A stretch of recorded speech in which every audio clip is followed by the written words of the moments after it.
ಸನ್ಮಾನ್ಯ ಪ್ರಧಾನಮಂತ್ರಿ ನರೇಂದ್ರ ಮೋದಿಯವರು ಏನು ಕೊಡಲಿಲ್ಲ. ಇದೆಲ್ಲ ಯಾರು ಕೊಟ್ಟಿದ್ದು? ಏನಾಗಿದೆ ನಿಮ್ಮಲ್ಲಿ? ಅದು ಯಾವುದೋ ಬಡವರು ಒಂದಷ್ಟು ಸಣ್ಣ ಪುಟ್ಟ ಏನೋ ಒಂದಷ್ಟು ಭಾಗ್ಯಗಳು ಕೊಟ್ಟು ಅದು 100 ಪಟ್ಟು 200 ಪಟ್ಟು 500 ಪಟ್ಟು ಜಾಸ್ತಿ ಮಾಡಿಕೊಂಡು ಬಾಕಿದೆಲ್ಲ ಎಲ್ಲಿಗೋಯ್ತಾ ಇದೆ ನಿಮ್ಮದು? ನಿಮ್ಮ ಅಡ್ಮಿನಿಸ್ಟ್ರೇಷನ್ ಯಾವ ಮೂಟೆಗೆ ಹೋಗ್ತಾ ಇದೆ ಅದ್ರ ಬಗ್ಗೆ ನೀವು ಚಿಂತನೆ ಮಾಡ್ತೀರಾ? ನಮ್ಮ ಬಗ್ಗೆ ಮಾತಾಡ್ದಕ್ಕೆ ಹೋಗ್ತೀರಿ. ದಯವಿಟ್ಟು ಅದು ಮಾಡೋದು ಬೇಡ. ನಾನು ಇವತ್ತು ನಂಜನಗೂಡಿನಲ್ಲಿ 49 ಕೋಟಿ ರೂಪಾಯಿಂದು 1 ಎಕರೆ ನಮಗೆ 3 ಗುಂಟೆ ಜಾಗ ಬೇಕು. 1 ಎಕರೆ 3 ಗುಂಟೆ ತಾಕಿ ಹೋನ ಚಾಹಿಯೆ. ನಾವು ಇದ್ರ ಜೊತೆಯಲ್ಲಿ ಯಾವ್ಯಾವುದು ಹಳೆಯ ಕೇಸ್ಗಳಿದ್ದೋ ಹಳೆಯ ಪ್ರಾಜೆಕ್ಟ್ಗಳಿದ್ದೋ ಕುಮಾರಣ್ಣವರೇ ಯಾವುದೂ ನಾವು ನಿಲ್ಲಿಸಿಲ್ಲ. ಪ್ರಧಾನಿಗಳ ಸೂಚನೆ, ಅವರ ದೂರದೃಷ್ಟಿ, ಯಾವುದೇ ಕಾರಣಕ್ಕೆ ರಾಜಕಾರಣ ಬೇಡ, ಅಭಿವೃದ್ಧಿಯ ವಿಚಾರದಲ್ಲಿ ರಾಜಕೀಯ ಬೇಡ. ನಾನು ಗತಿಶಕ್ತಿಯವರು ನಮ್ಮೆಲ್ಲಿದ್ದಾರೆ. ಎಲ್ಲಿ ಅವರ अभी चीफ मिनिस्टर किधर गए? उस वक्त क्या उसका नाम किधर चले गए? वही अभी रोज़ा भी नहीं ना, आराम से इधर आना ना. ಅದಕ್ಕೆ ನಾನು ತಮ್ಮಲ್ಲಿ ವಿನಂತಿ ಮಾಡ್ತೀನಿ, ಕುಮಾರಸ್ವಾಮಿ ಅವರು ನನಗೂ ಎಲ್ಲ ಒಂದು ಕಡೆ ಇಷ್ಟೊಂದು ಜನ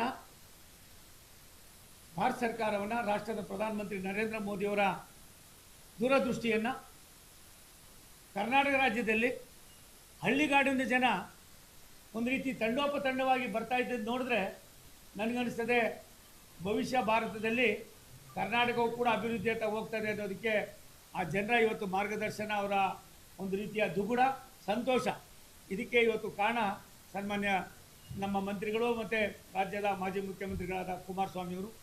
ನಾನು ನಮ್ಮ ಇಲಾಖೆ ವತಿಯಿಂದ ಅವ್ರಿಗೆ ಅಭಿನಂದನೆ ಸಲ್ಲಿಸ್ತೀನಿ.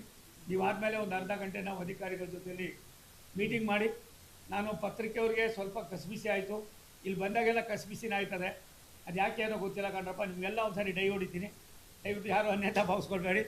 ನಮಗೆ ಒಂದು ಆಸೆ ಇದೆ, ರಾಜ್ಯ ಅಭಿವೃದ್ಧಿ ಆಗುವಾಗ ಮೈಸೂರು ಅಭಿವೃದ್ಧಿ ಆಗಬೇಕು. ಬೆಂಗಳೂರಿನ ಜನಸಂದಣಿಯನ್ನು, ಬೆಂಗಳೂರಿನ ಒತ್ತಡವನ್ನು ಕಡಿಮೆ ಮಾಡ್ತಕ್ಕಂಥದ್ದಕ್ಕೆ ಯಾವುದಾದ್ರೂ ಒಂದು ನಗರ ಇದ್ದರೆ ಅದು ಮೊದಲನೇದು ಮೈಸೂರು. ಅದನ್ನು ಹೊರತುಪಡಿಸಿದ್ರೆ ತುಮಕೂರನ್ನು ಕೂಡ ಅದೇ ರೀತಿ ತೆಗೆದುಕೊಂಡು ಹೋಗತಕ್ಕಂಥ ಕೆಲಸವನ್ನು ನಾವು ಮಾಡ್ತಾಯಿದ್ದೀವಿ. ನನಗೆ ತುಮಕೂರು ಯಾಕೆ ಮಾಡ್ತಾಯಿದ್ದೀನಿ ಅಂತಂದರೆ, ಅದು ಹೈದರಾಬಾದ್ ಕರ್ನಾಟಕ, ಬಾಂಬೆ ಕರ್ನಾಟಕ, ಮಧ್ಯ ಕರ್ನಾಟಕ ಮತ್ತು ಎಲ್ಲ ಕಡೆಯಲ್ಲೂ ಕೂಡ ಹೋಗ್ತಕ್ಕಂಥದ್ದು ಕನೆಕ್ಟಿವಿಟಿ ಇದೆ. ಆ ಕನೆಕ್ಟಿವಿಟಿಯನ್ನು ನಾವು ಮಾಡಲೇಬೇಕಾಯ್ತದೆ. ನಾನಿವತ್ತು ಮಾಧ್ಯಮದ ಮಿತ್ರರಿಗೆ ವಿನಂತಿ ಮಾಡ್ತೀನಿ, ಸಿದ್ದರಾಮಯ್ಯನವರು ಮಾತಾಡ್ತಾರೆ ಸೋಮಣ್ಣ ಅಂತಾರೆ, ಅದೆಲ್ಲ ಏರ್ಪೋರ್ಟಲ್ಲಿ ನಿಂತ್ಕೊಂಡು ಅವ್ನಿಗೇನು ಫೈಲೇ ಬರೋಲ್ಲ ರೀ. ನಿಜ, ನಮ್ಗೆ ಯಾವುದು ಫೈಲ್ ಬರೋಲ್ಲ, ಎಲ್ಲ ನಿಮ್ಮ ಮನೆಗೆ ಬರ್ತಾವ. ನೀವೇ ದೇವರ? ಭಾರತ ಸರ್ಕಾರ ಇಲ್ಲಿ ಕುಳಿತಿರ್ತಕ್ಕಂಥ ಅಧಿಕಾರಿಗಳು ಯಾರಿದ್ದಾರೆ, ನಮ್ಮ ಅಧಿಕಾರಿಗಳು 500 ಕೋಟಿ ರೂಪಾಯಿವರೆಗೂ ಕೂಡ ಅವರೇ ಕೆಲಸ ಮಾಡಬೇಕು. ನಮ್ಗೆ ಯಾವುದೂ ಟೆಂಡರ್ ಬರೋದಿಲ್ಲ, ನಮಗೆ ಬೇಕಾದವ್ರು ಕೊಡೋದಕ್ಕೆ ಪರ್ಸೆಂಟೇಜ್ ಫಿಕ್ಸ್ ಮಾಡೋ ಪರಿಸ್ಥಿತಿ ಇಲ್ಲ. ನಮ್ಮಲ್ಲಿ ಅಧಿಕಾರಿಗಳು ಕಾರ್ಯವೈಖರಿ ಅವರೇ ಟೆಂಡರ್ ಮಾಡಬೇಕು, ಅವರೇ ಕೊಡಬೇಕು, ಅವರೇ ಏಜೆನ್ಸಿ ಮಾಡಬೇಕು. ಅದಲ್ದಿರ ರಾಜ್ಯ ಸರ್ಕಾರದ ಇತಿಮಿತಿ, ಭಾರತ ಸರ್ಕಾರದ ಇತಿಮಿತಿ ಏನು? ಇವತ್ತು ಎಲ್ಲಿವರೆಗೂ ಕೂಡ ಒಬ್ಬ DRMಗೆ, ಒಬ್ಬ GMಗೆ, GM ಸಾಬ್ಕು ಕಿತನೆ 100 crores का GM का ಪವರ್ ಇದೆ ಸರ್, ಅಡ್ಮಿನಿಸ್ಟ್ರೇಟಿವ್ ಪವರ್. 100 ಕೋಟಿವರೆಗೂ ಒಬ್ಬ ಜನರಲ್ ಮ್ಯಾನೇಜರ್ಗೆ ಪವರ್ ಇದೆ. 500 ಕೋಟಿವರೆಗೂ ನಮ್ಮಲ್ಲಿರ್ತಕ್ಕಂಥ CRB ಅಂತಂದರೆ ರೈಲ್ವೆ ಚೇರ್ಮನ್ ಇದ್ದಾರೆ, ಅವ್ರಿಗಿದೆ. ಅದನ್ನು ಹೊರತುಪಡಿಸಿದ್ರೆ ನಮ್ಮ ಮಂತ್ರಿಗಳಿದ್ದಾರೆ, ಅಶ್ವಿನಿ ವೈಷ್ಣವ್ ಅವರು, ಅದನ್ನು ಬಿಟ್ಟರೆ ಕ್ಯಾಬಿನೆಟ್ ಇರ್ತದೆ. ನಮ್ಮಲ್ಲಿ ಬೆಂಗಳೂರು ಮತ್ತು ವೈಟ್ಫೀಲ್ಡ್ಗೆ ಡಬಲಿಂಗ್ ಲೈನ್ ನಾವು ಮದ್ಮೇಲೆ ಮಾಡ್ತಾಯಿದ್ದೀವಿ. ಒಂದು ಸ್ವಲ್ಪ ನೋಡಬೇಕು ನೀವು ಯಾವ ರೀತಿ ನಡೀತಾ ಇದೆ ಅಂತ. ನನಗೆ ಇನ್ನೊಂದು ನೋವಾಗಿದ್ದು, ಬೆಂಗಳೂರಿಂದ ನಿಮ್ಮ ಕೋಲಾರಕ್ಕೆ ಎಂಥ ಸ್ವತಂತ್ರ ವೀರರು ಹೋರಾಟ ಮಾಡಿದಂಥವ್ರು ಇದ್ದರು ತಮ್ಮಣ್ಣವರೇ, ಇಲ್ಲಿವರೆಗೂ ಡೈರೆಕ್ಟ್ ಒಂದು ಟ್ರೈನ್ ಇರಲಿಲ್ಲ ಮಹಾರಾಜರೇ. ಇಲ್ಲಿವರೆಗೂ ಮೈಸೂರು ಬೆಂಗಳೂರಿಂದ ಡೈರೆಕ್ಟಾಗಿ ಕೋಲಾರಕ್ಕೆ ಹೋಗ್ತಕ್ಕಂಥ ಟ್ರೈನ್ ಇಲ್ಲ. ಆ ಟ್ರೈನ್ ಯಾವುದು ಇವಾಗ ಹೋಗ್ತಾ ಇರೋದು?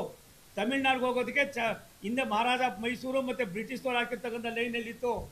ನಾನು ಅಲ್ಲಿ ನಮ್ಮ ಲೋಕಸಭಾ ಸದಸ್ಯ ಮಲ್ಲೇಶ್ ಬಾಬು ಜೊತೆ ಹೋದಾಗ ಅರಿವಾಗಿ ಇವತ್ತಾಗಲೇ DPR ಆಗ್ತಾಯಿದೆ, ಒಂದು ಹಂತಕ್ಕೂ ತಂದಿದ್ದು. ಇಲ್ಲೆಲ್ಲ ಇದ್ದಾರೆ ನಮ್ಮ ಸಾಹೇಬರು, ಇಲ್ಲೇ ಇದ್ದಾರೆ ಬಾಸ್, ನಮ್ಮ ADRM. ನಾವು ಯಾಕೆ ಮಾಡಬೇಕು ಅಂದರೆ ಬೆಳೀತಾ ಇದ್ದಾರೆ ಬೆಂಗಳೂರು.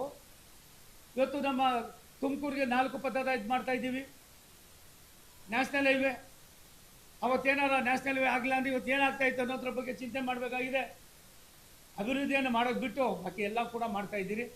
ನನಗೆ ನೀವು ಕೊಟ್ಟಂಥ ಮೊನ್ನೆ ಚುನಾವಣೆ ಕೊಟ್ಟಷ್ಟು ಆಸಕ್ತಿ ಒಂದು 2% ನೀವು ಈ ಭಾಗದ ಜನರಿಗೆ, ರಾಜ್ಯದ 7.5 ಕೋಟಿ ಕನ್ನಡಿಗರಿಗೆ ಕೊಟ್ಟಿದ್ದರೆ ಅಲ್ಲೊಂದು ಕಡೆ ನೀವೇನು ಮಾಡಿದ್ದೀರಿ ಕೆಲವು ತಪ್ಪುಗಳು ಅಧಿಕಾರ ಒಂಚೂರು ಪ್ರಾಯಶ್ಚಿತ್ತ ಆಗ್ತಾಯಿತ್ತು.